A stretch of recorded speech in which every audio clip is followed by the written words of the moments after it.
آگے تیسری بات یہ ہے، تیسری ہدایت، یہ سب آپ لوگ اپنے قرآن میں نشان لگائیے گا، یہ وہ چیزیں ہیں، یہ وہ زندگی کے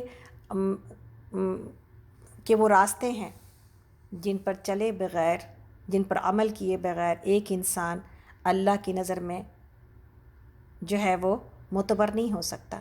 کہ یہ سب سے پہلا شرک والدین کے ساتھ حسن سلوک، اب اس کے بعد صلہ رحمی۔ تیسری چیز کیا ہے؟ رشتہ دار کو اس کا حق دو، اور مسکین اور مسافر کا اس کا حق۔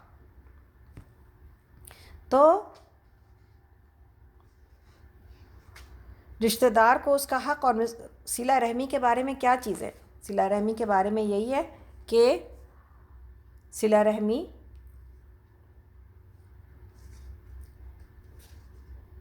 جو کوئی یہ چاہتا ہے کہ اس کے مال میں اور عمر میں برکت ہو، اسے چاہیے کہ وہ صلہ رحمی کرے۔ اور کتنی ساری چیزیں ہم صلہ رحمی کے بارے میں پڑھتے آئے ہیں۔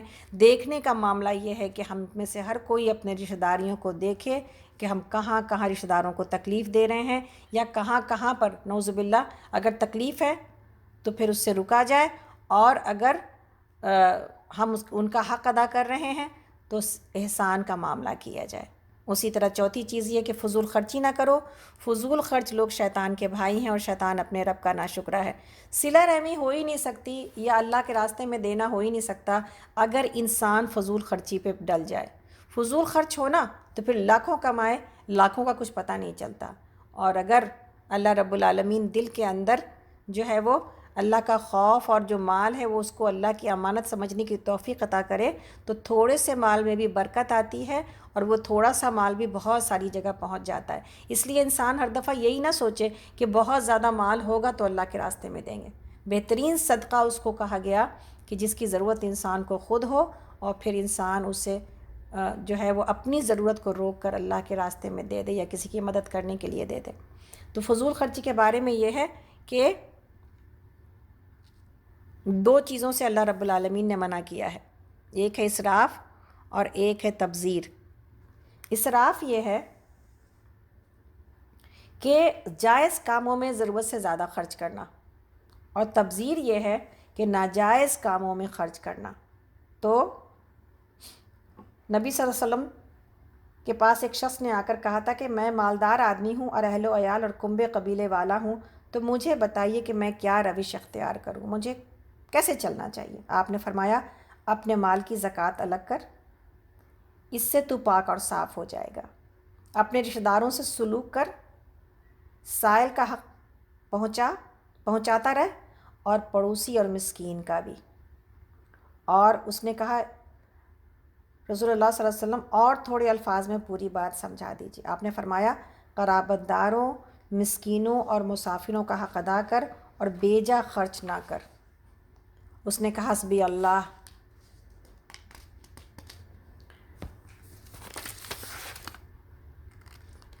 اچھا یا رسول اللہ، جب میں آپ کے قاصد کو زکوٰۃ ادا کر دوں تو اللہ اور اس کے نزدیک میں بری ہو گیا؟ آپ نے فرمایا ہاں، جب تو نے میرے قاصد کو دے دیا تو تو بری ہو گیا، تیرے لیے جو اجر ہے وہ ثابت ہو گیا۔ یہی بات ہے نا آپ کو اور ہم کو، جو بات ہم لوگ کہتے ہیں صدقہ ہم کیسے دیں، کیسے کریں، ہم گھر میں کیسے ایک باکس بنائیں، یا کیسے ہم جیسے ہی جس لمحے نیت کے ساتھ میرا مال میرے ہاتھ سے الگ ہو جاتا ہے، چاہے وہ میرے باکس میں چلا گیا، صدقے باکس میں، چاہے وہ کسی سامنے والے فرد کو چلا گیا جو آگے کام کرتا ہے اس کا، تو آپ کا اور میرا اجر ثابت ہو جاتا ہے۔ اب اس کے بعد وہ خرچ چاہے کبھی بھی ہو، آپ کا اور میرا اجر ثابت ہو جاتا ہے۔ اسی لیے کبھی بھی یہ نہ سوچنا چاہیے کہ میں روزانہ، یہاں پہ ممکن نہیں ہے کہ انسان روزانہ جا کے کہیں پر مسجد میں جا کے صدقہ کرے، اور مسجد والے بھی روزانہ کسی کو نہیں دیتے، مسجد والے بھی اپنے حساب سے، اپنی سہولت سے ہی لوگوں کا، ضرورت مندوں کا پتہ چلا کر ہی خرچ کرتے ہیں۔ اس لیے دینے والوں کو یہ اطمینان رکھنا چاہیے کہ صدقہ جس لمحے میرے ہاتھ سے ادا ہو گیا، زکوٰۃ جس لمحے میرے ہاتھ سے نکل گئی، اسی لمحے وہ اس کا اجر ثابت ہو جاتا ہے اور وہ ادا ہو جاتی ہے۔ اسی طرح آگے بہت خوبصورت بات بتائی جا رہی ہے 5ویں نمبر کی، اگر ان سے یعنی حاجت مند رشتہ داروں اور مسکینوں اور مسافروں سے تمہیں کترانا ہو، اس بنا پر کہ ابھی تم اللہ کی اس رحمت کو جس کے تم امیدوار ہو تلاش کر رہے ہو، تو انہیں نرم جواب دو۔ نرمی کا مطالبہ، کبھی بھی کسی بھی سائل کو جھڑکنے کی اجازت نہیں دی گئی اس امت کو۔ اللہ رب العالمین ہمیں بچائے کہ ہم کسی کا دل دکھا جائیں، کسی کو ہم دیں یا نہ دیں، لیکن اپنے الفاظ سے اور اپنی باتوں سے ہم کسی کا دل نہ دکھائیں۔ اسی طرح چھٹی بات یہ بتائی جا رہی ہے کہ نہ تو اپنا ہاتھ گردن سے باندھو، ایک ہی منٹ دیجیے گا، ہاں، نہ تو اپنا ہاتھ گردن سے باندھ رکھو اور نہ اسے بالکل ہی کھلا چھوڑ دو کہ ملامت زدہ اور عاجز بن کر رہ جاؤ۔ تیرا رب جس کے لیے چاہتا ہے رزق کشادہ کرتا ہے اور جس کے لیے چاہتا ہے تنگ کر دیتا ہے، اور وہ اپنے بندوں کے حال سے باخبر ہے اور انہیں دیکھ رہا ہے۔ کنجوسی، بخل اور ایمان ایک جگہ جمع نہیں ہو سکتے، اس لیے مومن کو اعتدال سکھایا گیا ہے۔ نبی صلی اللہ علیہ وسلم نے فرمایا، مسلم کی حدیث ہے، ابو ہریرہ اس کے راوی ہیں، کہ تو اللہ کے راستے میں خرچ کیا کر، اللہ تعالیٰ تجھے دیتا رہے گا۔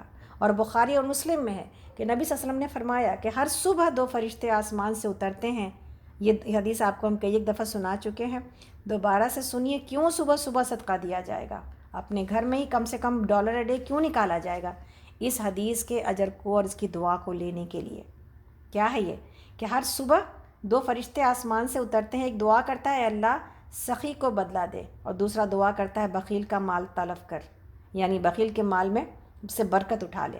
مسلم شریف میں ہے کہ صدقے خیرات سے کسی کا مال نہیں گھٹتا، ہر سخاوت کرنے والے کو اللہ ذی عزت کر دیتا ہے، اور جو شخص اللہ کے حکم کی وجہ سے دوسروں سے عاجزانہ برتاؤ کرے، اللہ تعالیٰ اسے بلند درجے کر دیتا ہے۔ اور حدیث ہے نا کہ جو میرے لیے جھکا اللہ اس کو بلند کر دیتے ہیں۔ اور ایک اور حدیث میں ہے کہ لالچ سے بچو، اسی نے تم سے اگلے لوگوں کو ہلاک کر دیا ہے۔ اور لالچ کا پہلا حکم کیا ہوتا ہے کہ بخیلی کرو، اور پھر اس کے بعد دوسرا حکم کیا ہوتا ہے کہ بخیلی کرو اور پھر صلہ رحمی توڑتا ہے انسان۔ اسی طرح اس کا تیسرا حکم یہ ہوتا ہے کہ اب آگے سے لوگوں کے مال کو بھی جھپٹ کے جو ہے وہ اپنا مال بنا لو۔ تو لالچی آدمی کے بارے میں ایک حدیث موجود ہے کہ لالچی کو اگر کسی کو پوری دنیا بھی مل جائے نا، حریص بندے کو، تو پھر وہ دوسری دنیا کی تمنا کرتا ہے۔ اللہ اکبر۔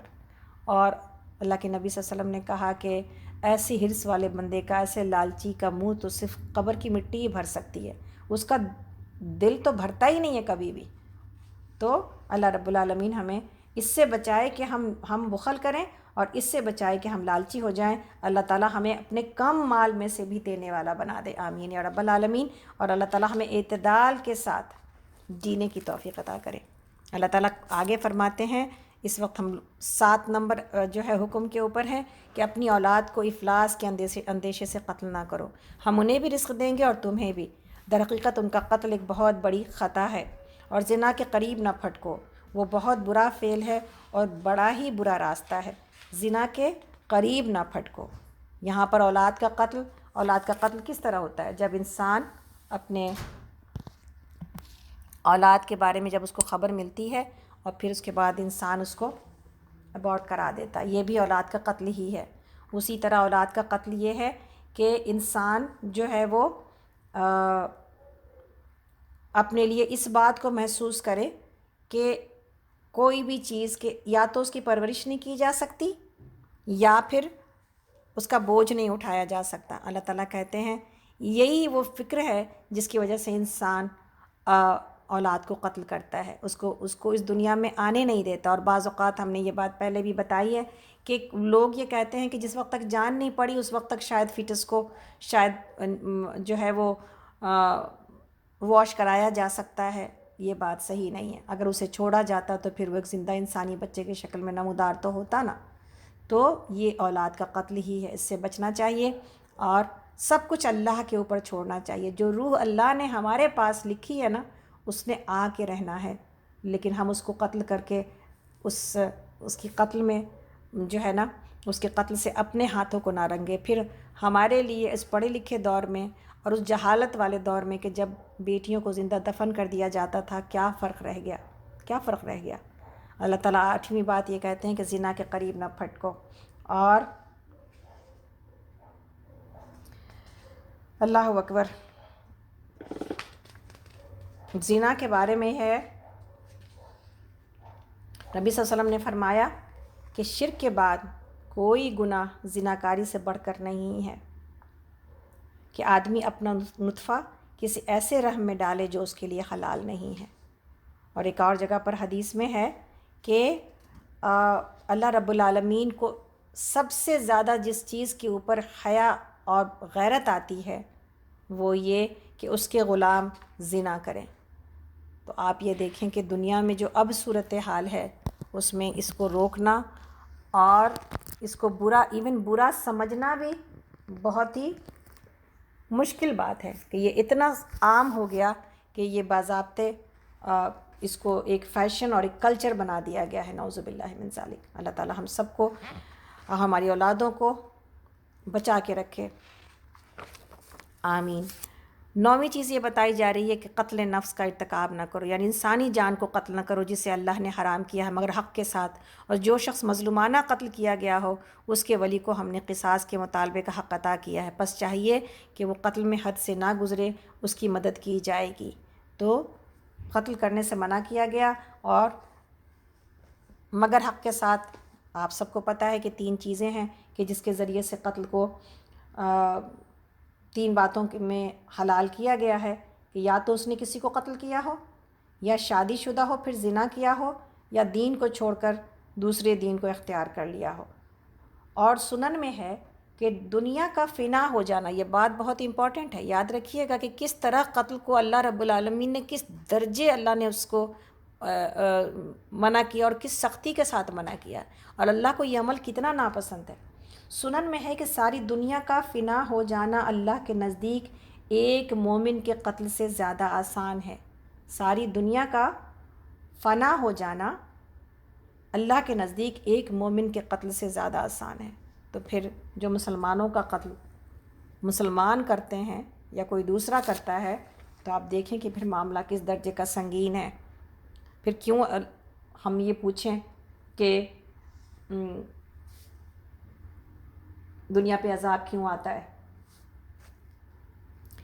10ویں چیز یہ کہ مال یتیم کے پاس نہ پھٹکو مگر احسن طریقے سے، یہاں تک کہ وہ اپنے شباب کو پہنچ جائیں۔ عہد کی پابندی کرو، بے شک عہد کے بارے میں تم کو جواب دہی کرنی ہوگی۔ اور 12ویں چیز یہ کہ پیمانے سے دو تو پورا بھر کر دو، اور تولو تو ٹھیک ترازو سے تولو، یہ اچھا طریقہ ہے اور بلحاظ انجام بھی یہی بہتر ہے۔ 13ویں چیز یہ کسی ایسی چیز کے پیچھے نہ لگو جس کا تمہیں علم نہ ہو، یقیناً آنکھ، کان اور دل سبھی کی باز پرس ہوگی۔ 14ویں چیز جو کہ بہت امپورٹنٹ ہے، تکبر، زمین میں اکڑ کر نہ چلو، تم نہ زمین کو پھاڑ سکتے ہو نہ پہاڑوں کی بلندی کو پہنچ سکتے ہو۔ اور تکبر کے بارے میں ہے کہ متکبر جو ہے نا وہ جنت میں نہیں جا سکے گا۔ اسی طرح اللہ رب العالمین نے کہا کہ ان تمام امور میں، ان تمام باتوں میں سے ہر ایک کا برا پہلو تیرے رب کے نزدیک ناپسندیدہ ہے، یہ وہ حکمت کی باتیں ہیں جو تیرے رب نے تجھ پر وحی کی ہیں۔ تو آپ نشان لگائیے گا، یہ 14 چیزیں ہیں جس میں زندگی میں ہمیں سنبھل کے چلنا ہے، کہیں اس میں کسی ایک بھی چیز میں میرے پاؤں نہ پڑ جائیں۔ اللہ تعالیٰ کہتے ہیں، اور دیکھو اس وقت آیت نمبر ہم لوگ 40 پر ہیں، اور دیکھو اللہ کے ساتھ کوئی دوسرا معبود نہ بنا بیٹھو ورنہ جہنم میں ڈال دیا جائے گا، اور ملامت زدہ اور ہر بھلائی سے محروم ہو کر۔ یہ کیسی عجیب بات ہے کہ تمہارے رب نے تمہیں تو بیٹیوں سے نوازا ہے اور خود اپنے لیے ملائکہ کو، عجیب بات ہے کہ تمہیں تو اللہ نے بیٹوں سے نوازا اور خود اپنے لیے ملائکہ کو بیٹیاں بنا لیا۔ بڑی جھوٹی بات ہے جو تم لوگ زبانوں سے نکالتے ہو۔ آگے اللہ تعالیٰ کہتے ہیں، ہم نے اس قرآن میں طرح طرح سے لوگوں کو سمجھایا کہ ہوش میں آئیں، مگر وہ حق سے اور زیادہ ہی دور بھاگے جا رہے ہیں۔ اے محمد صلی اللہ علیہ وسلم ان سے کہیے، اگر اللہ کے ساتھ دوسرے الہ بھی ہوتے جیسا کہ یہ لوگ کہتے ہیں تو مالک عرش کے مقام پر پہنچنے کی کوشش کرتے، پاک ہے وہ اور بہت بالا و برتر ہے ان باتوں سے جو یہ لوگ کہہ رہے ہیں۔ اس کی پاکی تو 7 آسمان اور زمین اور وہ ساری چیزیں بیان کر رہی ہیں جو آسمان اور زمین میں ہے، کوئی چیز ایسی نہیں جو اس کے حمد کے ساتھ اس کی تسبیح نہ کر رہی ہو، مگر ان کی تسبیح تم سمجھتے نہیں ہو۔ اور حقیقت یہ ہے کہ وہ بڑا ہی بردبار اور درگزر کرنے والا ہے، ہر کائنات کی ہر چیز اللہ کی تسبیح کرتی ہے۔ حدیث میں ہے کہ ابن مسعود رضی اللہ عنہ سے صحیح بخاری میں ثابت ہے کہ کھانا کھاتے میں کھانے کی تسبیح ہم سنتے رہتے تھے، یعنی نبی صلی اللہ علیہ وسلم کے سامنے جب کھانا کبھی کھاتے تھے تو کبھی کبھی ہم کھانے کی تسبیحوں کی آوازیں سنتے تھے۔ اسی طرح یہ بھی ہے کہ نبی صلی اللہ علیہ وسلم نے اپنی مٹھی میں چند کنکڑیاں لیں، میں نے خود سنا کہ وہ شہد کی مکھیوں کی بھنبھناہٹ کی طرح تسبیح باری کر رہی تھی۔ اور اسی طرح سے ابوبکر صدیق رضی اللہ عنہ کے ہاتھ میں، اور حضرت عمر فاروق رضی اللہ عنہ اور عثمان رضی اللہ عنہ کے ہاتھ میں بھی۔ اور کچھ لوگوں کو نبی صلی اللہ علیہ وسلم نے اپنی اونٹنیوں اور جانور پر سوار کھڑے ہوئے دیکھ کر فرمایا کہ سواری سلامتی کے ساتھ لو اور پھر اچھائی سے چھوڑ دیا کرو۔ راستوں اور بازاروں میں اپنی سواریوں کو لوگوں سے باتیں کرنے کی کرسیاں اور اپنی سواریوں کو نہ بنا لیا کرو۔ سنو، بہت سی سواریاں اپنے سواروں سے بھی زیادہ ذکر اللہ کرنے والی اور ان سے بھی بہتر اور افضل ہوتی ہیں۔ سبحان اللہ، بہت سی سواریاں، یعنی یہ جو جانور ہیں یہ اللہ کی تسبیح کس درجے بیان کرتے ہیں، کائنات کی ایک ایک چیز اللہ کی تسبیح کس درجے بیان کرتی ہے۔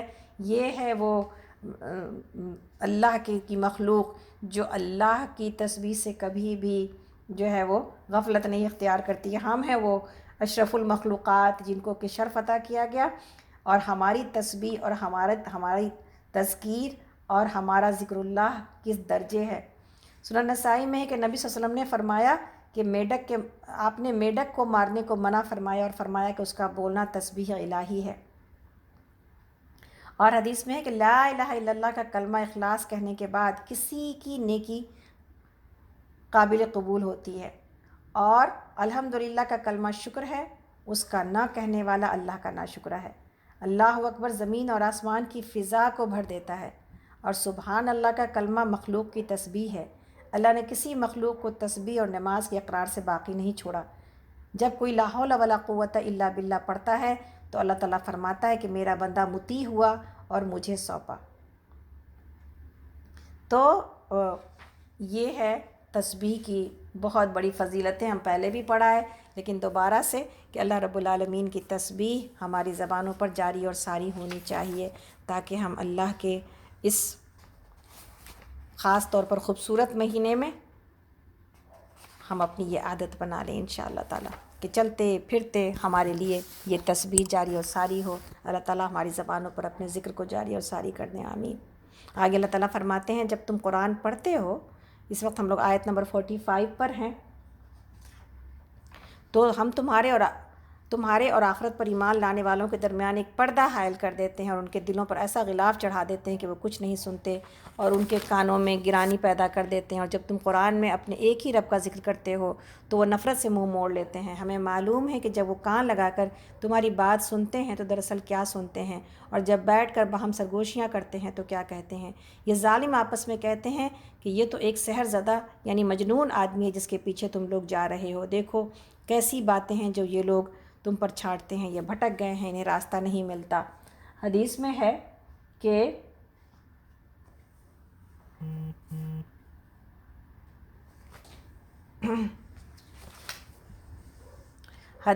کہ ام جمیل ایک دفعہ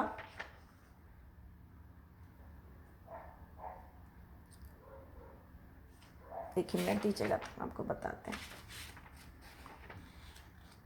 جب سورہ تبت یدا جب نازل ہوئی تو جو اس کی بیوی تھی ام جمیل ابو لہب کی، وہ شور مچاتی ہوئی اور ہاتھ میں پتھر لیے ہوئی یہ کہتی ہوئی آئی کہ ہم جو ہے نا اس کی خبر میں آج لوں گی جس نے یہ سنائی ہے بات۔ تو اس وقت نبی کریم صلی اللہ علیہ وسلم بیٹھے ہوئے تھے تو حضرت ابوبکر صدیق رضی اللہ عنہ آپ کے پاس تھے، کہنے لگے یا رسول اللہ یہ آ رہی ہے اور آپ کو دیکھ لے گی۔ تو آپ نے فرمایا بے فکر رہو، یہ مجھے نہیں دیکھ سکتی۔ آپ نے اس سے بچنے کے لیے تلاوت قرآن شروع کر دی اور یہی آیت تلاوت فرمائی۔ وہ آئی اور حضرت صدیق اکبر رضی اللہ عنہ سے پوچھنے لگی کہ میں نے سنا ہے کہ تمہارے نبی نے میری ہجو کی ہے۔ آپ نے فرمایا نہیں، رب کعبہ کی قسم تیری کوئی ہجو نبی صلی اللہ علیہ وسلم نے نہیں کی۔ وہ کہتی ہوئی لوٹی کہ تمام قریش جانتے ہیں کہ میں ان کے سردار کی بیٹی ہوں۔ سبحان اللہ۔ تو آپ یہ دیکھیں کہ آپ نے یہ آیت جب پڑھنی شروع کی تو اللہ تعالیٰ نے آپ کو اس کی نظر سے اوجھل کر دیا، اور ابوبکر صدیق رضی اللہ عنہ کا یہ کہنا کہ خدا کی قسم نبی صلی اللہ علیہ وسلم نے ہجو نہیں کی، اصل ہجو تو اللہ رب العالمین نے کی ہے، یعنی یہ تو قرآن کی آیت ہے نا، تو یہ تو اللہ کا کلام ہے، تو یہ تو نبی صلی اللہ علیہ وسلم کی بات نہیں تھی بلکہ یہ اس سے آگے بڑھ کر اللہ کی بات تھی۔ اللہ رب العالمین آگے فرماتے ہیں، ہم لوگ اس وقت آیت نمبر 49 پر ہیں سورہ بنی اسرائیل۔ وہ کہتے ہیں جب ہم صرف ہڈیاں اور خاک ہو کر رہ جائیں گے تو کیا ہم نئے سرے سے پیدا کر کے اٹھائے جائیں گے؟ ان سے کہو تم پتھر ہو یا لوہا بھی ہو جاؤ، یا اس سے بھی زیادہ سخت کوئی چیز جو تمہارے ذہن میں قبول حیات سے بعید تر ہو، پھر بھی تم اٹھ کر رہو گے۔ وہ ضرور پوچھیں گے کون ہے جو ہمیں پھر زندگی کی طرف پلٹا کر لائے گا؟ جواب میں کہو وہی جس نے پہلی بار تم کو پیدا کیا ہے۔ وہ سر ہلا ہلا کر پوچھیں گے اچھا تو یہ ہوگا کب؟ تم کہو کیا جب کہ وہ وقت قریب ہی آ لگا ہو، جس روز وہ تمہیں پکارے گا تو تم اس کی حمد کرتے ہوئے اس کے پکار کے جواب میں نکل آؤ گے، اور تمہارا گمان اس وقت یہ ہوگا کہ ہم بس تھوڑی ہی دیر اس حالت میں پڑے رہے ہیں۔ اے محمد صلی اللہ علیہ وسلم، میرے بندوں سے کہہ دیجئے کہ زبان سے وہ بات نکالیں جو بہترین ہو۔ دراصل یہ شیطان ہے جو انسانوں کے درمیان فساد ڈلوانے کی کوشش کرتا ہے۔ حقیقت یہ ہے کہ شیطان انسان کا کھلا دشمن ہے۔ تمہارا رب تمہارے حال سے زیادہ واقف ہے، وہ چاہے تو تم پر رحم کرے اور چاہے تو تمہیں عذاب دے دے۔ اور اے نبی صلی اللہ علیہ وسلم، ہم نے آپ کو لوگوں پر حوالدار بنا کر نہیں بھیجا ہے، آپ کا رب زمین اور آسمانوں کے مخلوقات کو زیادہ جانتا ہے۔ ہم نے بعض پیغمبروں کو بعض سے بڑھ کر مرتبے دیے، اور ہم نے ہی داؤد کو زبور دی تھی۔ ان سے کہو پکار دیکھو ان معبودوں کو جن کے تم اللہ کے سوا اپنا کارساز سمجھتے ہو۔ وہ کسی تکلیف کو تم سے نہ ہٹا سکتے ہیں نہ بدل سکتے ہیں۔ جن کو یہ لوگ پکارتے ہیں وہ تو خود اپنے رب کے حضور رسائی حاصل کرنے کا وسیلہ تلاش کر رہے ہیں کہ کون اس سے قریب تر ہو جائے، اور وہ اس کی رحمت کے امیدوار اور اس کے عذاب سے خائف ہیں۔ اصل بات یہ ہے کہ تیرے رب کا عذاب ہی ڈرنے کے لائق، اور کوئی بستی ایسی نہیں جسے ہم قیامت سے پہلے ہلاک نہ کریں یا سخت عذاب نہ دیں۔ یہ نوشتہ الہی میں لکھا ہوا ہے، اور ہم کو نشانیاں بھیجنے سے نہیں روکا مگر اس بات نے کہ اس سے پہلے کے لوگ ان کو جھٹلا چکے ہیں۔ چنانچہ دیکھ لو کہ سمود کو ہم نے اعلانیہ اونٹنی لا کر دی اور انہوں نے اس پر ظلم کیا۔ ہم نشانیاں اسی لیے تو بھیجتے ہیں کہ لوگ انہیں دیکھ کر ڈریں۔ یاد کرو اے محمد صلی اللہ علیہ وسلم، ہم نے آپ سے کہہ دیا تھا کہ آپ کے رب نے ان لوگوں کو گھیر رکھا ہے۔ یہ جو کچھ ابھی ہم نے آپ کو دکھایا ہے، اس کو اور اس درخت کو جس پر قرآن میں لعنت کی گئی ہے، ہم نے ان لوگوں کے لیے بس ایک فتنہ بنا کر رکھ دیا۔ ہم انہیں تنبیہ پر تنبیہ کیے جا رہے ہیں، مگر ہر تنبیہ ان کی سرکشی میں اضافہ ہی کیے جاتی ہے۔ تو یہاں پر حضرت ابن مسعود رضی اللہ عنہ فرماتے ہیں کہ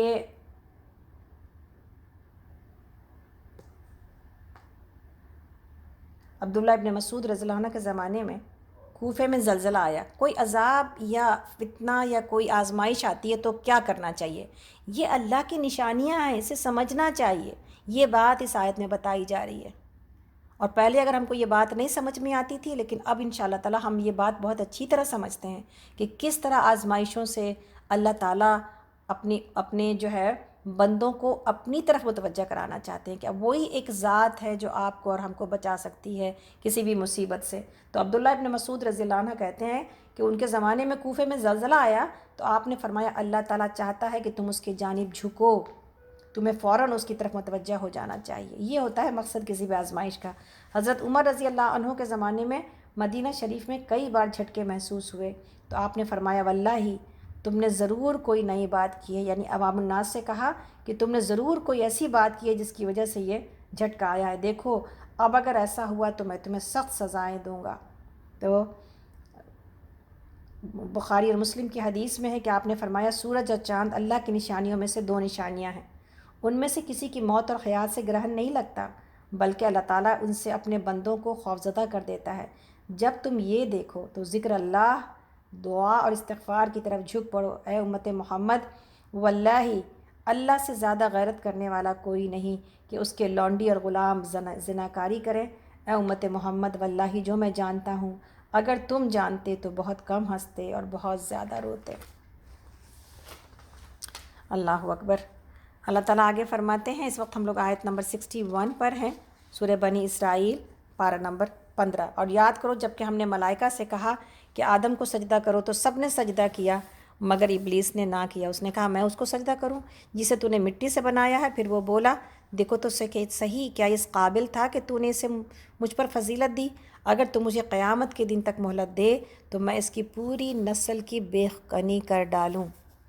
اگر تو مجھے قیامت تک کی مہلت دے تو میں اس کے پوری نسل کی بےخونی کر ڈالوں، بس تھوڑے ہی لوگ مجھ سے بچ سکیں گے۔ اللہ تعالیٰ نے فرمایا اچھا تو جا، ان میں سے جو بھی تیری پیروی کرے تو سمیت ان سب کے لیے جہنم ہی بھرپور جزا ہے۔ تو جس کو اپنی دعوت سے پھسلا سکتا ہے پھسلا لے، ان پر اپنے سوار اور پیادے چڑھا لا، مال اور اولاد میں ان کے ساتھ ساجھا لگا، اور ان کو وعدوں کے جال میں پھانس، اور شیطان کے وعدے ایک دھوکے کے سوا اور کچھ بھی نہیں ہے۔ یقیناً میرے بندوں پر تجھے کوئی اقتدار حاصل نہ ہوگا، اور توکل کے لیے تیرا رب کافی ہے۔ یعنی تمام چیزیں اللہ رب العالمین نے جس چیز کی اجازت دے رکھی ہے شیطان کو، ان تمام چیزوں کو دیکھ کے ہمیں یہ ڈر نہ لگے کہ پھر شیطان سے بچنا تو بڑا مشکل ہے۔ اللہ کی طاقت، اللہ کی ہدایت اس سے کہیں بڑھ کر طاقتور ہے۔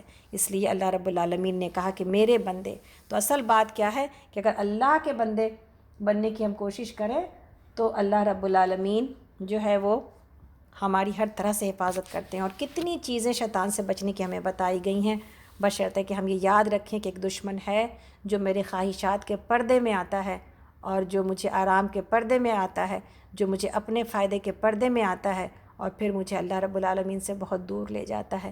اللہ تعالیٰ ہمیں اس دشمن کو، ہمارے اس جو ہے قرین کو پہچاننے کی توفیق عطا کرے، آمین یا رب العالمین۔ اللہ تعالیٰ کہتے ہیں تمہارا حقیقی رب تو وہ ہے جو سمندر میں تمہاری کشتی چلاتا ہے تاکہ تم اس کا فضل تلاش کرو۔ حقیقت یہ کہ وہ تمہارے حال پر نہایت مہربان ہے۔ جب سمندر میں تم پر مصیبت آتی ہے تو اس کو ایک کے سوا دوسرے جن کو تم پکارا کرتے ہو سب گم ہو جاتے ہیں، مگر جب وہ تم کو بچا کر خشکی پر پہنچا دیتا ہے تو تم اس سے منہ موڑ جاتے ہو۔ انسان واقعی بڑا ناشکرا ہے۔ اچھا تو کیا تم اس بات سے بالکل بے خوف ہو کہ اللہ کبھی خشکی پر ہی تم کو زمین میں دھنسا دے، یا تم پر پتھراؤ کرنے والی آندھی بھیج دے اور تم اس سے بچانے والا کوئی حمایتی نہ پاؤ؟ اور کیا تمہیں اس کا کوئی اندیشہ نہیں ہے کہ اللہ پھر کسی وقت سمندر میں تم کو لے جائے اور تمہاری ناشکری کے بدلے تم پر سخت طوفانی ہوا بھیج کر تمہیں غرق کر دے، اور تم کو ایسا کوئی نہ ملے جو اس سے تمہاری اس انجام کی پوچھ گچھ کر سکے؟ یہ تو ہماری عنایت ہے کہ ہم نے بنی آدم کو بزرگی دی اور انہیں خشکی اور تری میں سواریاں عطا کیں، اور ان کو پاکیزہ چیزوں سے رزق دیا، اور اپنی بہت سی مخلوقات پر نمایاں فوقیت بخشی۔ پھر خیال کرو اس دن کا جب کہ ہر انسانی گروہ کو اس کے پیشوا کے ساتھ بلائیں گے۔ اس وقت جن لوگوں کو ان کا نامہ اعمال سیدھے ہاتھ میں دیا گیا وہ اپنا کارنامہ پڑھیں گے، اور ان پر ذرہ برابر بھی ظلم نہ ہوگا۔ جو اس دنیا میں اندھا ہی بن کر رہے وہ آخرت میں بھی اندھا ہی رہے گا، بلکہ راستہ پانے میں اندھے سے بھی زیادہ ناکام۔ نعوذ باللہ من ذالک۔ یہاں پر اللہ تعالیٰ نے یہ بتا دیا، اور یہی وہ آیت تھی کہ جس کی وجہ سے حضرت اکرمہ ایمان لے کر کے آئے جو ابو جہل کے بیٹا تھے، کہ جب مشرکین مکہ کا حال کیا ہوتا تھا کہ جب وہ سمندر میں جاتے اور وہاں جب طوفانی ہوا آتی تو پھر وہ لات اور عزیٰ کے بجائے صرف اور صرف اللہ کو پکارتے تھے۔ تو جب آپ مکہ سے فرار ہوئے اکرمہ کہ یہاں پر رہ کہ کہیں میرا دین ہی نہ مجھ سے جو ہے نا چھین جائے، اور جب آپ سمندر میں پہنچے اور جب وہاں پر طوفان آیا اور آپ نے جو ہے وہ اپنے ان خداؤں کو پکارنا شروع کر دیا جن کو وہ پکارنے کے عادی تھے، تو سب نے کہا کہ یہ کیا، یہاں پر تو سوائے اللہ کے کوئی اور بچانے والا ہی نہیں ہے۔ تو انہوں نے اسی وقت یہ نیت کی کہ یہی بات تو محمد صلی اللہ علیہ وسلم کہتے ہیں کہ جسے تم اگر دریا میں اللہ کے سوا کوئی بچانے والا نہیں ہے سمندر میں، تو پھر یہی بات تو محمد صلی اللہ علیہ وسلم کہتے ہیں کہ خشکی میں بھی پھر تم اسی کو پکارو بغیر کسی شریک کے۔ آپ نے اسی وقت نیت کیا، پھر آپ واپس پلٹے اور آپ نے اللہ کے نبی صلی اللہ علیہ وسلم کے اوپر ہاتھ پر ایمان لے کے آئے، اور ایسا ایمان لے کے آئے کہ پھر اس کے بعد کبھی پیچھے نہیں ہٹے، اور آپ نے پھر جام شہادت نوش کی۔ یہ ابو سفیان کے بیٹے تھے یا ابو جہل کے، اس میں ہم کو تھوڑا سا مغالطہ ہو رہا ہے، انشاءاللہ تعالیٰ آپ کو پھر ہم اس کے بارے میں بتائیں گے۔ آگے چلتے ہیں ہم لوگ، آگے کیا ہے؟ آگے اس وقت ہم لوگ آیت نمبر 73 پر ہیں۔ اے محمد صلی اللہ علیہ وسلم، ان لوگوں نے اس کی کوشش میں کوئی کسر اٹھا نہیں رکھی کہ تمہیں فتنے میں ڈال کر اس وحی سے پھیر دیں جو ہم نے تمہاری طرف بھیجی ہے، تاکہ تم ہمارے نام پر اپنی طرف سے کوئی بات گڑھو۔ اگر تم ایسا کرتے ہو تو وہ ضرور تمہیں اپنا دوست بنا لیتے، اور بعید نہیں تھا کہ ہم تمہیں مضبوط نہ رکھتے تو تم ان کی طرف کچھ نہ کچھ جھک جاتے، لیکن اگر تم ایسا کرتے تو ہم تمہیں دنیا میں بھی دوہرے عذاب کا مزہ چکھاتے اور آخرت میں بھی دوہرے عذاب کا، پھر ہمارے مقابلے میں تم کوئی مددگار نہ پاتے۔ اور لوگ اس بات پر بھی تلے رہے ہیں کہ کہ تمہارے قدم اس زمین سے اکھاڑ دیں اور تمہیں یہاں سے نکال باہر کریں، لیکن اگر یہ ایسا کریں گے تو تمہارے بعد یہ خود یہاں کچھ زیادہ دیر نہ ٹھہر سکیں گے۔ یہ ہمارا مستقل طریقہ کار ہے جو ان سب رسولوں کے معاملے میں ہم نے برتا ہے جنہیں ہم تم سے پہلے ہم نے بھیجا تھا، اور ہمارے طریقہ کار میں تم کوئی تبدیلی نہ پاؤ گے۔ آگے بنی اسرائیل کی آیت نمبر 78 ہے، نماز قائم کرو زوال آفتاب سے لے کر رات کے اندھیرے تک، اور فجر کے قرآن کا بھی التزام کرو اور اہتمام کرو، کیونکہ قرآن فجر مشہود ہوتا ہے، اور رات کو تہجد پڑھو، یہ تمہارے لیے نفل ہے اور بعید نہیں کہ تمہارا رب تمہیں مقام محمود پر فائز کر دے۔ تو یہاں پر نمازوں کے بارے میں بات آ رہی ہے، اور نبی صلی اللہ علیہ وسلم نے یہ جو کہا گیا کہ قرآن فجر کا قرآن مشہود ہوتا ہے، یعنی اس کی شہادت دینے والے لوگ ہوتے ہیں اور گواہی دینے والے فرشتے ہوتے ہیں۔ حدیث میں ہے کہ صبح اور عصر کی نماز، بخاری اور مسلم کی حدیث میں ہے کہ رات اور دن کے فرشتے تم میں برابر پے در پے، یعنی لگاتار آتے رہتے ہیں۔ صبح کی اور عصر کی نماز کے وقت ان کا اجتماع ہوتا ہے، یعنی وہ مل لیتے ہیں۔ تم میں سے جن فرشتوں نے رات گزاری ہوتی ہے وہ جب چڑھ جاتے ہیں تو اللہ تعالیٰ ان سے دریافت فرماتے ہیں، باوجود اس کے کہ وہ ان سے زیادہ جاننے والا ہے، کہ تم نے میرے بندوں کو کس حال میں چھوڑا؟ تو وہ جواب دیتے ہیں کہ ہم ان کے پاس پہنچے تو انہیں نماز میں پایا، اور واپس آئے تو نماز میں چھوڑ کر آئے۔ حضرت عبداللہ بن مسعود رضی اللہ عنہ فرماتے ہیں کہ یہ چوکیدار فرشتے صبح کی نماز میں جمع ہوتے ہیں، پھر یہ چڑھ جاتے ہیں اور وہ ٹھہر جاتے ہیں۔ اور ابن جریر کی ایک حدیث میں ہے کہ اللہ تعالیٰ کے نزول فرمانے اور اس ارشاد فرمانے کا ذکر کیا ہے کہ کوئی ہے جو مجھ سے استغفار کرے، یعنی تہجد کے وقت میں اللہ تعالیٰ کیا فرماتے ہیں کہ کوئی ہے جو مجھ سے استغفار کرے اور میں اسے بخشوں، کوئی ہے کہ مجھ سے سوال کرے اور میں اسے دوں، کوئی ہے جو مجھ سے دعا کرے میں اس کی دعا قبول کروں، یہاں تک کہ صبح طلوع ہو جاتی ہے۔ بس اس وقت اللہ تعالیٰ موجود ہوتا ہے، اور رات کے فرشتے اور دن کے فرشتے جمع ہوتے ہیں۔ یعنی سبحان اللہ، یہ جو صبح کا وقت ہوتا ہے، 3 لوگوں کے جمع ہونے کا، 3 جو ہے نا ہستیوں کے جمع ہونے کا وقت ہو جاتا ہے۔ اللہ رب العالمین بھی اور فرشتے بھی، صبح کے بھی اور رات کے بھی، آپ کے لیے اور میرے لیے۔ آپ اور ہم دیکھیں گواہیاں کہ میرے لیے اور آپ کے لیے کیا گواہی جاتی ہے اللہ کی طرف، جو کہ اور کیا شہادت ملتی ہے اللہ کی طرف، اور جب کہ اگر ہم اس وقت موجود نہ ہوں تو اپنے لیے انشاءاللہ تعالیٰ اللہ سے اور اللہ کے فرشتوں سے گواہی بناتے ہیں، اور اپنے فجر اور اپنے عصر کی نمازوں کا خاص اہتمام کرتے ہیں، اور اپنی تہجد کی نمازوں کا بھی انشاءاللہ تعالیٰ۔ اللہ تعالیٰ ہم سب کو اس مہینے میں جو ہے وہ برکت عطا کرے کہ ہم اٹھتے ہی ہیں اللہ ہم سے تہجد بھی پڑھوا لے انشاءاللہ تعالیٰ، آمین یا رب العالمین۔ اللہ تعالیٰ آگے فرماتے ہیں، آیت نمبر ہم لوگ 80 پر ہیں، سورہ بنی اسرائیل اور پارہ نمبر 15، اور دعا کرو کہ پروردگار مجھ کو جہاں بھی تو لے جا سچائی کے ساتھ لے جا، اور جہاں سے بھی نکال سچائی کے ساتھ نکال، اور اپنی طرف سے ایک اقتدار کو میرا مددگار بنا دے، اور اعلان کر دو کہ حق آ گیا اور باطل مٹ گیا، باطل تو مٹنے ہی والا ہے۔ یہ وہ آیت ہے جس کو نبی صلی اللہ علیہ وسلم پڑھتے جاتے تھے کہ وَقُلْ جَاءَ الْحَقُّ وَزَهَقَ الْبَاطِلُ إِنَّ الْبَاطِلَ كَانَ زَهُوقًا، کہ اور پھر ایک ایک بت کو توڑتے جاتے تھے جب اب فتح مکہ کے وقت میں، جب کہ آپ خانہ کعبہ کے اندر تشریف لے گئے۔ اللہ تعالیٰ آگے فرماتے ہیں، آیت نمبر 82 ہے، بنی اسرائیل، ہم اس قرآن کے نازل کرنے میں وہ کچھ نازل کر رہے ہیں جو ماننے والوں کے لیے تو شفا اور رحمت ہے، مگر ظالموں کے لیے نقصان کے سوا کسی چیز میں اضافہ نہیں کرتا۔ انسان کا حال یہ کہ جب ہم اس کو نعمت عطا کرتے ہیں تو وہ اینٹتا اور پیٹھ موڑ لیتا ہے، اب جب ذرا مصیبت سے دوچار ہوتا ہے تو مایوس ہونے لگتا ہے۔ اے نبی صلی اللہ علیہ وسلم، ان لوگوں سے کہہ دیجئے ہر ایک اپنے طریقے پر عمل کر رہا ہے، اب یہ تمہارا رب بہتر جانتا ہے کہ سیدھی راہ پر کون ہے۔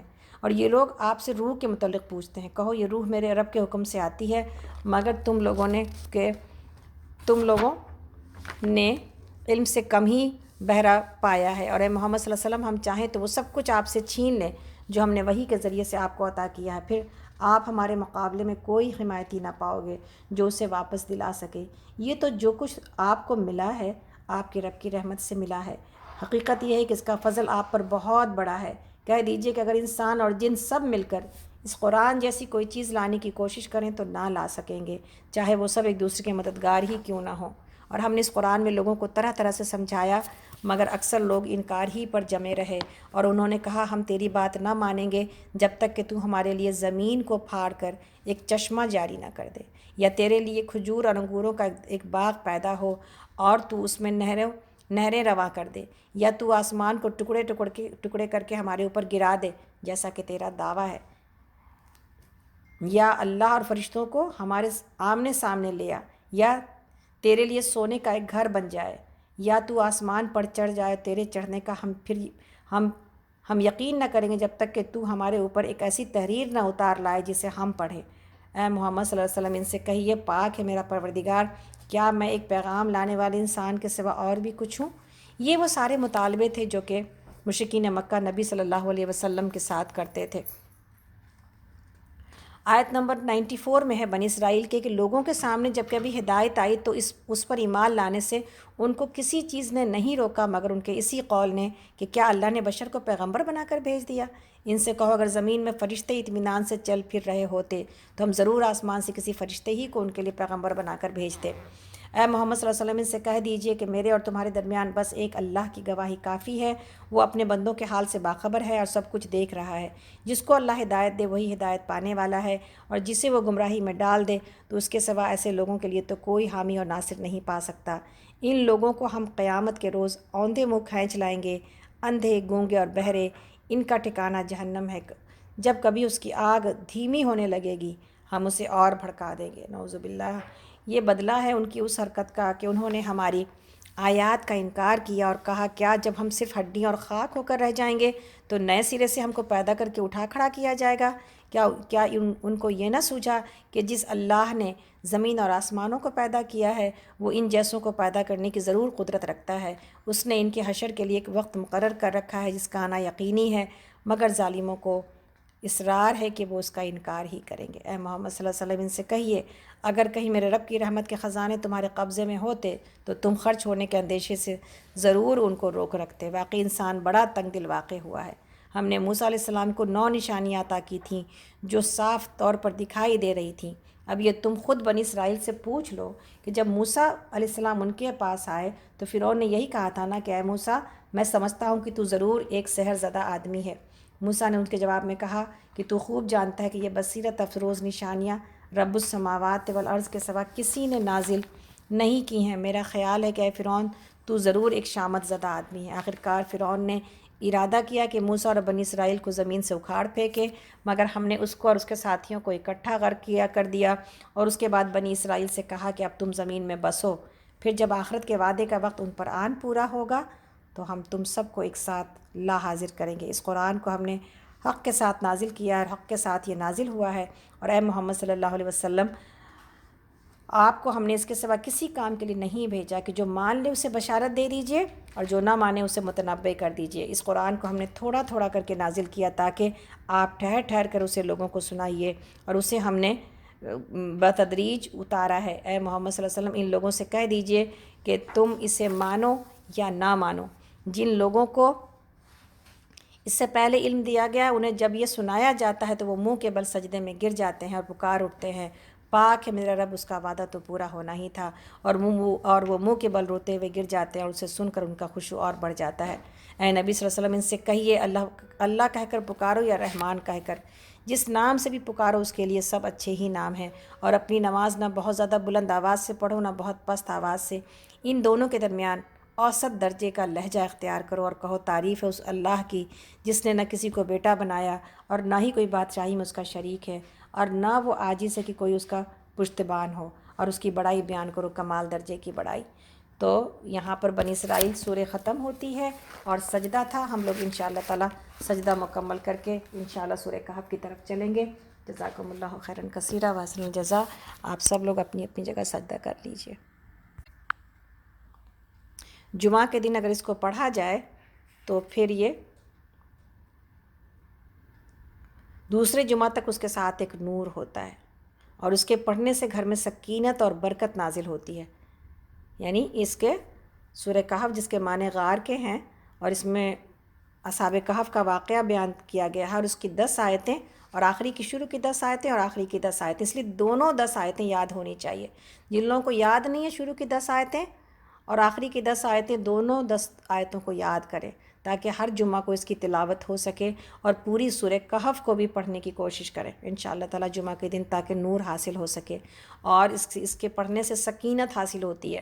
اور حدیث میں کہ ایک مرتبہ ایک صحابی نے سورہ کہف پڑھی تو گھر میں ایک جانور بھی تھا، وہ بدکنا شروع ہو گیا۔ اس نے غور سے دیکھا کہ کیا بات ہے، تو انہیں ایک بادل نظر آیا جس نے انہیں ڈھانپ رکھا تھا۔ صحابی نے اس واقعے کا ذکر جب نبی صلی اللہ علیہ وسلم سے کیا تو آپ نے فرمایا اسے پڑھا کرو، قرآن پڑھتے وقت سکینت نازل ہوتی ہے۔ تو یہاں پر سورہ کہف کی یہ فضیلت ہے۔ انشاءاللہ ہمیں امید ہے یہ بات ہم سب جانتے ہیں، لیکن سورہ کہف کے بارے میں جو فتنہ دجال سے محفوظ ہونے کی بات ہے، تو سورہ کہف کو پڑھنے والا فتنہ دجال سے بھی محفوظ رہے گا۔ ہم دجال کا فتنہ بہت تفصیل سے پڑھا ہے، آپ اور ہم یہ دیکھیں کہ کتنا بڑا وہ فتنہ ہے جس سے بچنے کی انسان کوشش کرے، اور کبھی بھی سورہ کہف کو پڑھنا اور اس کو سورہ جمعہ کے دن پڑھنا نہ بھولے انشاءاللہ تعالی۔ اسی طرح سورہ کہف میں جو مضمون ہے، 4 چیزیں بتائی جا رہی ہیں۔ دجال کے بارے میں ایک بات تو یہ ہے نا کہ دجال کا فتنہ رونما ہوگا، اور دجال ایک انسان کا نام ہے جو کہ پیدا ہوگا قریب قیامت میں۔ لیکن علماء نے یہ بھی کہا ہے کہ دجال چونکہ دھوکے دے گا تو دجل سے دجال اس کا نام رکھا گیا ہے۔ سورہ کہف میں 3 چیزوں کے بارے میں، 4 چیزوں کے دھوکے سے اللہ رب العالمین نے ہمیں وارن کیا ہے اور بچانے کی کوشش کی ہے۔ ایک چیز ہے جو کہ غار والوں کے واقعے میں ہے کہ جوانی انسان کو دھوکے دیتی ہے نا، جوانی کا دھوکہ۔ اس کے بعد مال آپ کو دھوکہ دیتا ہے، ایک مال والے کا دھوکہ، اس کا واقعہ ہم پڑھیں گے اس میں۔ اسی طرح آپ کو علم دھوکہ دیتا ہے، موسیٰ علیہ السلام کا واقعہ علم کے اعتبار سے، اور اسی طرح اقتدار اور پاور آپ کو دھوکہ دیتا ہے۔ یہ سارے وہ دجل ہیں جو دنیا کے دجل ہیں، جس میں انسان جب گھر جاتا ہے تو پھر اللہ اس کو دکھائی نہیں دیتا۔ تو سورہ کہف میں ان تمام دھوکوں پر سے اللہ رب العالمین نے پردہ اٹھایا ہے۔ انشاءاللہ تعالیٰ اس کو شروع کرتے ہیں۔ یہ مکی سورہ ہے، رکوع اس میں 12 ہیں، آیات اس میں 110 ہیں۔ بسم اللہ الرحمن الرحیم۔ تعریف ہے اس اللہ کی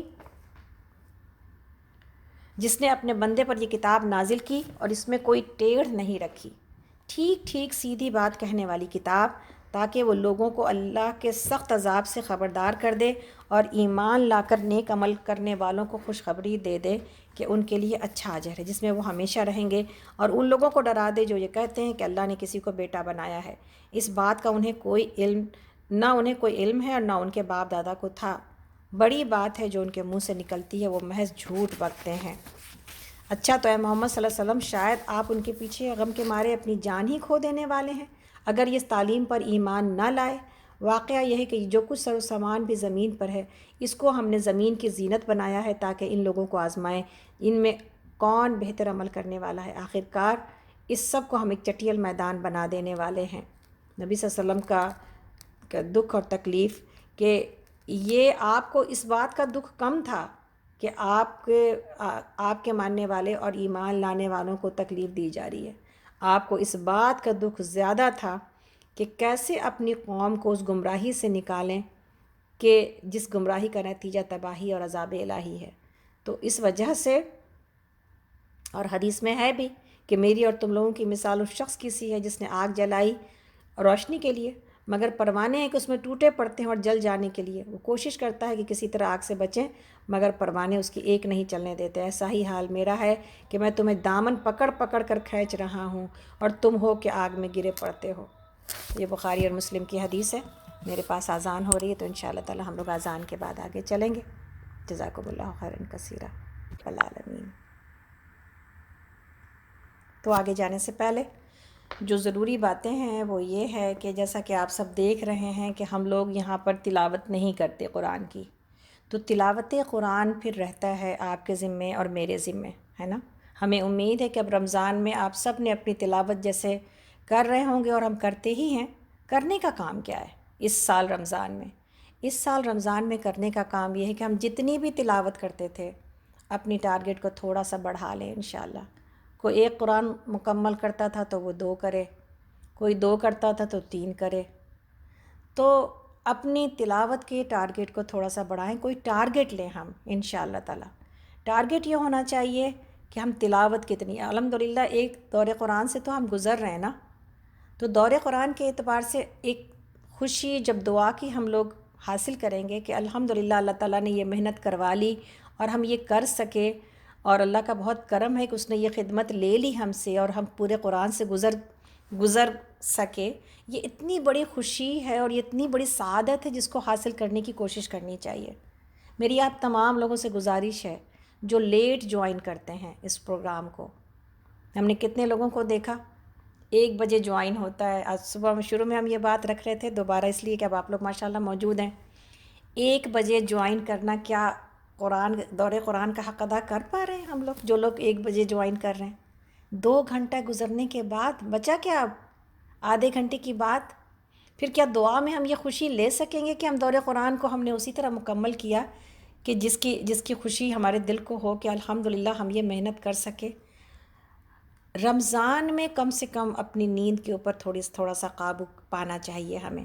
11 بجے کا وقت کوئی ایسا وقت نہیں ہے شکاگو والوں کے لیے، اور شکاگو والوں کو ہم یہ بتانا چاہ رہے ہیں کہ یہیں پر ہمارے پاس کیلیفورنیا سے بھی لوگ جوائن ہو رہے ہیں اور لاس ویگس سے بھی جوائن ہوتے ہیں، وہ لوگ 9 بجے صبح میں اٹھ کے سنتے ہیں اس پروگرام کو۔ تو پھر آپ دیکھیں کہ ہم سبھی انسان ہیں نا، پھر کون سی چیز ہے جو کسی کو 9 بجے اٹھاتی ہے اور کون سی چیز ہے جو کسی کو 11 بجے بھی نہیں اٹھنے دیتی؟ اب اگر رمضان میں بھی ہم یہ غفلت کریں اور رمضان میں بھی ہم جو ہے وہ اللہ کے کلام کو، ہم یہ نہیں کہہ رہے کہ آپ لوگ اور ہم میں سے کوئی پڑھتا نہیں ہے اس کے علاوہ، ٹھیک ہے آپ سب پڑھتے بھی ہوں گے، جانتے بھی بہت ہیں، ہم بہت سارے لوگ بہت علم والے بھی ہوں گے، لیکن اصل بات علم کی نہیں ہے، بات اس بات کی ہے کہ وہ جو کتاب، وہ جو کلام اللہ رب العالمین نے ہمارے ہاتھوں میں دیا ہے، تو ہمیں اس سے بار بار گزرنا ہے سمجھ بوجھ کے ساتھ، اور ہر بار یہ تو ذکر ہے، یہ تو یاد دہانی ہے ایک میرے لیے اور آپ کے لیے۔ کتنی چیزیں ہیں، کتنی احادیث ہیں جو ہم نے کتنے سال سے آپ کے سامنے پڑھی ہوں گی اور آپ کو بتایا ہوگا، اور آپ سال سے سن رہے ہیں ان تمام باتوں کو، لیکن کیا اس بات کو ایک دفعہ سن لینا بس کافی ہے میرے لیے اور آپ کے لیے؟ جبکہ دنیا کا فتنہ اور دنیا کی چیزیں اتنی لگی پڑی ہیں میرے پیچھے، کون ہے جو یہ کہہ سکتا ہے کہ میں نے پچھلے سال سنا، مجھے آج تک یہ بات یاد تھی اور میں اس کے اوپر عمل کر رہی ہوں؟ اور اگر عمل بھی کر رہی ہوں تو کیا یاد دہانی کی ضرورت نہیں ہے؟ تو ہمیں امید ہے کہ آپ سب لوگ اس کو سنجیدگی سے سوچیں گے، اپنے لیے ایک ٹارگٹ رکھیں گے کہ اب کم سے کم رمضان میں دور قرآن مس نہیں ہونا چاہیے، شروع سے شرکت ہو، آخری تک شرکت ہو، تاکہ ہم اللہ کو یہ کہہ سکیں کہ اب تو کھانے پینے سے دور ہیں نا، تو اب تو ہمیں انشاءاللہ تعالیٰ قرآن میں وقت لگانے کا وقت ہے، اللہ کرے کہ ہم یہ وقت لگا جائیں۔ تو کچھ تو ایک تو دور قرآن کے بارے میں بات تھی کہ میری آپ سب سے گزارش ہے پلیز ٹائم پر آئیں تاکہ وہ خوشی حاصل کر سکیں، وہ محنت کر سکیں جو کہ محنت مطلوب ہے۔ کسی کا آدھے گھنٹے کا لگانا اور کسی کا 2.5 گھنٹے کا اور 3 گھنٹے کا لگانا، کیا اجر میں برابر ہو جائیں گے اللہ رب العالمین کے پاس؟ تو پھر کون لوگ ہوں گے؟ ہم ہی ہوں گے جو وہاں پر ہم حسرت کریں گے، کاش کہ ہم نے یہ وقت قرآن کے ساتھ لگا لیا ہوتا، کاش کہ ہم نے اپنا یہ وقت ضائع نہ کیا ہوتا ہے۔ جب گروپ میں کوئی کام ہو رہا ہوتا اجتماعی طور پر، وہ کام آسان ہو جاتا ہے۔ ہم میں سے کون ہے جو یہ کہہ سکتا ہے کہ ہم تنہا کسی دور قرآن کو اس طرح سے پورا کر سکتے ہیں، اس سمجھ بوجھ کے ساتھ کر سکتے ہیں جس سمجھ بوجھ کے ساتھ ہم اجتماعیت کے ساتھ چلتے ہیں، یا جتنا وقت ہم اجتماعیت کے ساتھ لگا لیتے ہیں؟ یہی ہے اجتماعیت کے ساتھ رہنے کا فائدہ۔ کیا ہوتا ہے؟ وہی فائدہ ہوتا ہے جو کام ہم اکیلے نہیں کر سکتے، وہ اجتماعیت کے ساتھ اور لوگوں کے ساتھ کلیکٹیولی ہم کر جاتے ہیں۔ اس لیے کہ سب لوگوں کا جمع ہونا میرے لیے ایک موٹیویشن کا کام کرتا ہے کہ نہیں، سب آ رہے ہیں تو ہمیں پیچھے نہیں ہونا چاہیے۔ ہمیں امید ہے کہ وہ لوگ جو دیر سے آ رہے ہیں اس بات کی ضرور کوشش کریں گے کہ وقت پر آئیں۔ دوسری تو ایک ٹارگٹ دور قرآن کو وقت پر جو ہے وہ آ کر کے وقت پر جوائن کرنا ہے۔ دوسرا ٹارگٹ یہ ہے کہ ہمارے لیے اپنی تلاوت، جیسے کہ ہم نے کہا جو جتنا پڑھتا تھا اپنی انڈیویجول تلاوت کو بڑھائیں اور اپنا ٹارگٹ اس سال بڑھائیں انشاءاللہ تعالیٰ۔ کوئی 1 قرآن مکمل کرتا تھا کوئی تو 2 کرے، اور جو 2 کرتا تھا وہ 3 کرے، اور یہ آسان ہے، اتنا مشکل کام نہیں ہے انشاءاللہ تعالیٰ۔ اپنی تلاوت کو تھوڑا سا بڑھا لیں۔ اسی طرح تیسرا بھی ایک ٹارگٹ ہے الحمدللہ جو کہ اس سال ہمیں ملا، اور سال تو ہم ہر مساجد میں جا کے قرآن کو سنتے تھے، گھروں میں بھی ایک ٹارگٹ لیا جائے، جب ہم تراویح پڑھ رہے ہیں یا ہمارے بچے پڑھا رہے ہیں یا ہمارے شوہر پڑھا رہے ہیں، ایک ٹارگٹ گھروں میں بھی لیا جائے کہ کتنا قرآن پڑھنا ہے تراویح میں۔ اگر تو ہم آدھا پارہ پڑھتے ہیں روزانہ تو 15 پارے انشاءاللہ تعالیٰ ہو جائیں گے، اور اگر ہم ایک پارہ پڑھتے ہیں تو 30 پارے ہو جائیں گے۔ تو کوئی کتنا بھی سوچ لے کہ ہمیں 10 پڑھنا ہے، ہمیں 15 پڑھنا ہے، تاکہ اسی حساب سے اپنا گول سیٹ کرے کہ ڈیلی کتنا پڑھا جائے گا، ہر رکعت میں کتنا پڑھا جائے گا، تاکہ یہ قرآن اسی حساب سے ایک جو ہے کنٹینیوس، اللہ رب العالمین کو وہ نیکی پسند ہے جو کم بھی کی جائے لیکن لگاتار کی جائے۔ ایک دن تو بہت قرآن پڑھا گیا، دوسرے دن کچھ بھی نہ پڑھا گیا، یا یہ کہ دوسرے دن تراویح ہی نہیں پڑھی گئی، تو ضرور اس بات کا خیال ہو کہ اتنے ایک آسان اور طریقہ اختیار کیا جائے، اعتدال کے ساتھ چلا جائے، نہ اتنا زیادہ ہو کہ ہم روزانہ نہ کر سکیں، نہ اتنا کم ہو کہ تراویح جس چیز سے ریلیٹ کرتی ہے کہ قیام اللیل ہے، یہ قیام اللیل کا مزہ ہی نہ آئے کہ انسان سورہ تراویح پڑھنا شروع کر دے۔ اجازت ہے، ہم یہ نہیں کہہ رہے سورہ تراویح کی اجازت نہیں ہے، سورہ تراویح کی اجازت ہے، لیکن یہی یہ موقع ہے کب قرآن کو اللہ رب العالمین نے کہا کہ کو جو یہ وقت پسند ہے، کہ اللہ کو سب سے زیادہ پسند ہے وقت پر نماز پڑھنا، اور نماز میں سب سے زیادہ اللہ کو پسند ہے کہ لمبا قیام کیا جائے۔ یہ قیام لمبا بھلا کیسے ہو سکتا ہے اگر تو ہم قرآن کی تلاوت نہ کریں قیام میں؟ تو اس لیے یہ جو اجازت موجود ہے کہ نوافل میں ہاتھوں میں قرآن کو اٹھایا جا سکتا ہے، اس کا فائدہ اٹھائیں، کوئی حرج نہیں ہے اتنی حرکت سے کہ ہم قرآن کو رکھتے اور اٹھاتے ہیں۔ اس لیے ان علماء کے پیچھے نہیں جائیں جن کو اس حدیث کا پتہ نہیں ہے کہ نبی صلی اللہ علیہ وسلم نے فرض نماز پڑھائی تھی اپنے ممبر کے اوپر۔ ان سے کوئی جا کے پوچھے نا تو پھر ان کو پتہ چلے کہ کیا بخاری میں انہوں نے یہ حدیث نہیں پڑھی کہ نبی صلی اللہ علیہ وسلم نے ممبر پر نماز پڑھائی، اور پھر آپ نے قیام کیا ممبر پر، پھر آپ نے رکوع کیا ممبر پر، پھر آپ پیچھے پیر سے، اب آپ ممبر پر پڑھ رہے ہیں تو پھر آپ کیسے اترے ہوں گے؟ آپ پیچھے پیر سے ممبر پر سیڑھیوں پر سے نیچے اترے، اور آپ نے ممبر کے برابر میں کھڑے ہو کر کے سجدہ کیا، اور پھر سجدہ کرنے کے بعد آپ دوبارہ ممبر پر چلے گئے، اور آپ نے ایسی نماز پڑھانے کے بعد یہ کہا تھا کہ میں نے تم کو اس لیے یہ نماز پڑھائی ہے تاکہ تمہارے لیے نمازوں میں آسانیاں ہو جائیں۔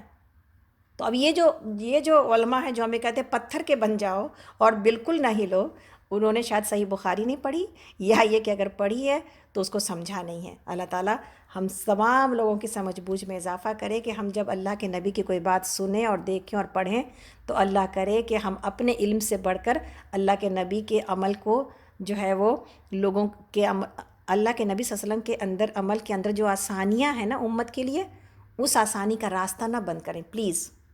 اسی طرح ابھی جیسے شروع میں سوال کیا گیا تھا کہ کچھ لوگوں نے کہا، اور 3 علماء نے مل کے یہ کہا کہ 17 رکعت اگر آپ پڑھ لیں عشاء کی نماز تو یہ بہت جو ہے وہ زیادہ اچھا ہو جائے گا تراویح سے۔ یہ بات بالکل صحیح نہیں ہے۔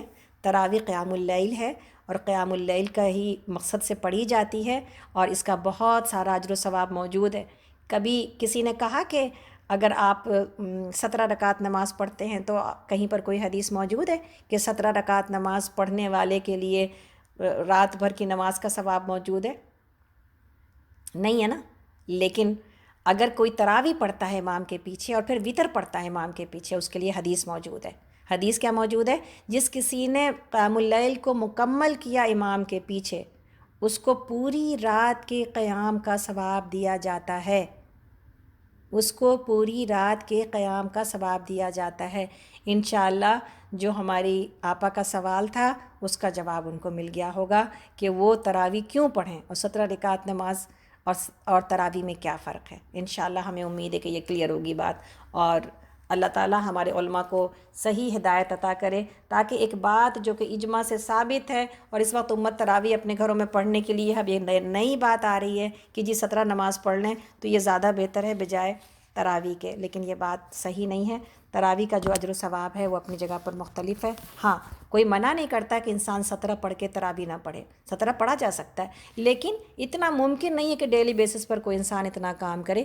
اسی لیے مساجد میں بھی فرض نماز 4 اور پھر 2 سنت، اور پھر اس کے بعد تراویح پڑھائی جاتی ہے اور وتر کے ساتھ مکمل کیا جاتا ہے۔ اور بعض علماء جو کہ 20 رکعت تراویح پر اتنا زیادہ اسٹریس کرتے ہیں اور بہت زیادہ جو ہے وہ 20 رکعت تراویح کو وہ کہتے ہیں کہ 20 ہی رکعت تراویح اور 8 رکعت تراویح نہیں ہے، شاید انہوں نے یہ سمجھا کہ کہیں ایسا نہ ہو کہ امت 8 پہ چلی جائے اور سنت پہ چلی جائے اور 20 رکعت تراویح کی اہمیت کم ہو سکتا ہے اس لیے وہ 17 کو زیادہ پروموٹ کر رہے ہیں بجائے 8 رکعت تراویح کے۔ لیکن یقین جانیں نبی صلی اللہ علیہ وسلم سے 8 رکعت تراویح ثابت ہے، اور آپ نے قیام اللیل 8 رکعت کیا ہے، 8 رکعت سنت ہے، اس کو پڑھنا عین سعادت ہے اور اس کو چھوڑنا محرومی ہے۔ اللہ سے دعا ہے کہ اللہ تعالی ہمیں صحیح بات سمجھنے اور اس پر عمل کرنے کی توفیق عطا کرے، آمین یا رب العالمین۔ جزاکم اللہ خیراً کثیرہ۔ تو ہم لوگ سورہ کہف میں آگے کی طرف چلتے ہیں۔ انشاءاللہ ہمیں امید ہے کہ آپ سب کو یہ بات سمجھ میں آ گئی ہوگی۔ اگر اس کے باوجود کسی کے پاس سوال رہتا ہے تو ضرور ہم کو کال کرے، میسج چھوڑے، انشاءاللہ میری کوشش ہوتی ہے کہ لوگوں کے سوال و جواب کو دیا جا سکے۔